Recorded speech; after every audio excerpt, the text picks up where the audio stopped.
आपने कभी सोचा है कि जब आपके शरीर पर चोट लगती है तो कुछ दिनों बाद वह अपने आप ठीक कैसे हो जाती है।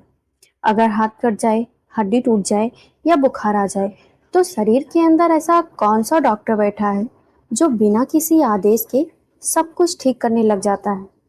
सवाल सिर्फ इतना नहीं है कि शरीर खुद को ठीक करता है। असली सवाल यह है, क्या शरीर केवल घाव भर सकता है या वह हमारी भावनाओं, हमारे डर, हमारी चिंताएं और हमारे मानसिक दर्द को भी ठीक करने की क्षमता रखता है। आज हम सेल्फ हीलिंग के उस रहस्य को समझेंगे जिसके बारे में प्राचीन ऋषियों ने भी बात की है, आधुनिक विज्ञान भी शोध कर रहा है और दुनिया भर के लाखों लोग अपने अनुभवों से इसकी पुष्टि करते हैं। कल्पना कीजिए कि आपके शरीर के अंदर अरबों कोशिकाएं यानी सेल्स हर सेकेंड काम कर रही हैं। आपका दिल धड़क रहा है, फेफड़े सांस ले रहे हैं, खून पूरे शरीर में दौड़ रहा है। इनमें से किसी भी काम के लिए आपको अलग से आदेश नहीं देना पड़ता। ये सब अपने आप होता है। जब आपके शरीर में कोई चोट लगती है तो शरीर तुरंत रिपेयर मोड में चला जाता है। नई कोशिकाएं बनती हैं, पुरानी कोशिकाएं हटती हैं और घाव भरने लगता है। ये सेल्फ हीलिंग का सबसे सामान्य उदाहरण है। लेकिन कहानी यहीं खत्म नहीं होती। वैज्ञानिकों ने पाया कि मन और शरीर का रिश्ता हमारी कल्पना से कहीं ज्यादा गहरा है। जब इंसान लगातार तनाव में रहता है, डरता है, गुस्सा करता है या दुख में रहता है तो शरीर में स्ट्रेस हार्मोन्स बढ़ जाते हैं। धीरे धीरे इसका असर शरीर की हीलिंग क्षमता पर पड़ता है। यही कारण है कि कुछ लोग जल्दी ठीक हो जाते हैं और कुछ लोगों को ठीक होने में बहुत समय लगता है। अब एक दिलचस्प सवाल, अगर नकारात्मक भावनाएं शरीर को कमजोर कर सकती हैं तो क्या सकारात्मक भावनाएं उसे मजबूत भी कर सकती हैं। यहीं से सेल्फ हीलिंग की दुनिया शुरू होती है। एक प्रसिद्ध वैज्ञानिक घटना है जिसे प्लास्बो इफेक्ट कहा जाता है। इसमें कुछ मरीजों को असली दवा नहीं दी जाती, बल्कि उन्हें ऐसी गोली दी जाती है जिसमें कोई दवा नहीं होती, लेकिन मरीजों को बताया जाता है कि यह दवा उन्हें ठीक कर देगी।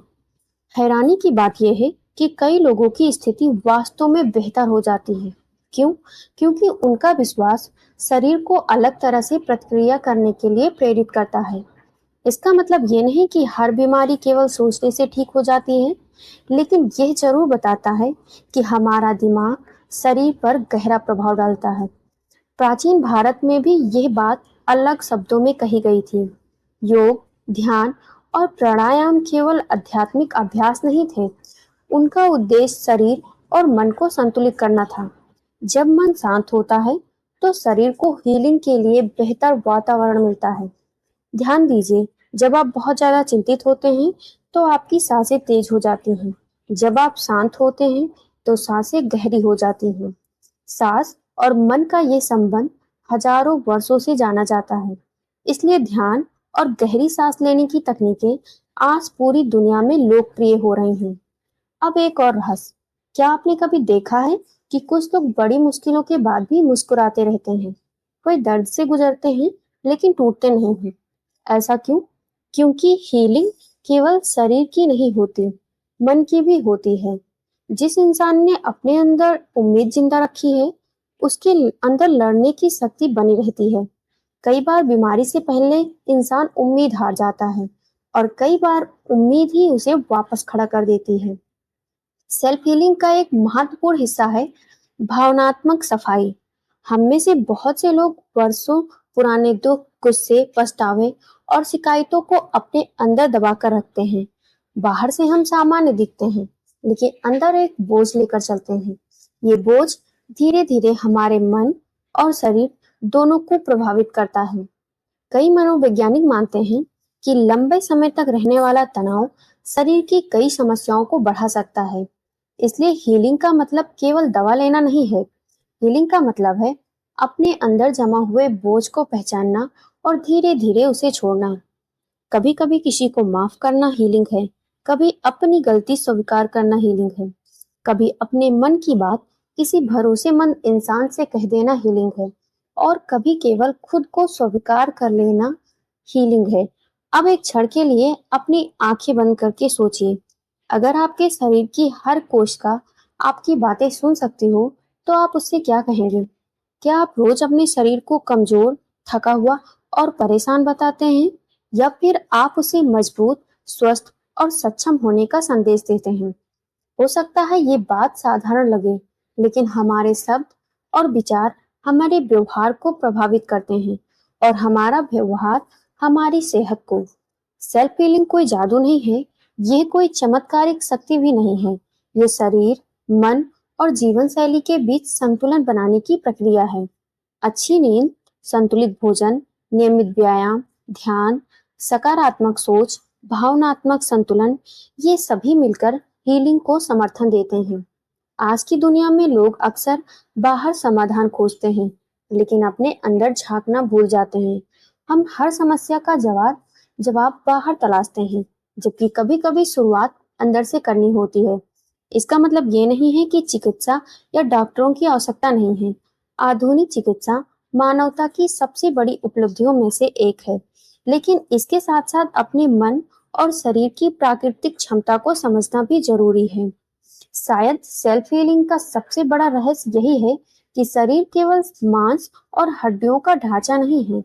यह एक जीवित, बुद्धिमान और अद्भुत प्रणाली है, जो हर पल आपको जीवित रखने के लिए काम कर रही है।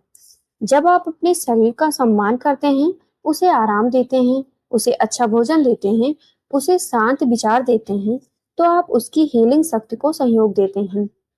और शायद इसी क्षण से हीलिंग शुरू हो जाती है, क्योंकि कभी-कभी सबसे बड़ी दवा किसी मेडिकल स्टोर में नहीं मिलती, वह मिलती है विश्वास में, उम्मीद में, शांति में और उस एहसास में कि आपके अंदर अभी भी खुद को बदलने और बेहतर बनाने की शक्ति छुपी हुई है।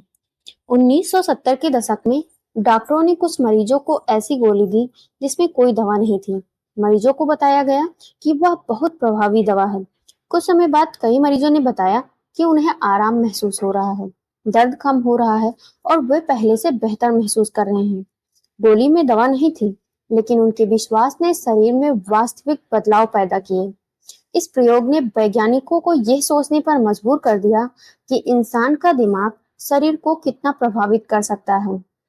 कुछ शोधों में पाया गया कि जो लोग लगातार तनाव में रहते हैं, उनके घाव अपेक्षाकृत धीमे भरते हैं।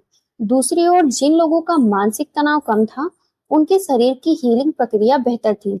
इससे पता चलता है कि मन की स्थिति शरीर की रिकवरी को प्रभावित कर सकती है। नॉर्मन कुजिन्स को एक गंभीर बीमारी का सामना करना पड़ा। उन्होंने अपनी चिकित्सा के साथ-साथ हंसी, सकारात्मक सोच और आशा को अपनी दिनचर्या का हिस्सा बनाया। उन्होंने बाद में अपनी कहानी लिखी और यह उदाहरण अक्सर माइंड बॉडी कनेक्शन की चर्चा में दिया जाता है। ध्यान रहे, ये चिकित्सा का विकल्प नहीं था, बल्कि उपचार के साथ एक सहायक मानसिक दृष्टिकोण था। जॉय डिस्पेंजा की कहानी काफी प्रसिद्ध है। एक गंभीर दुर्घटना के बाद उन्होंने ध्यान, मानसिक चित्रण और रिकवरी पर ध्यान केंद्रित किया। उनकी कहानी को कई लोग सेल्फ हीलिंग की प्रेरणादायक मिसाल के रूप में देखते हैं।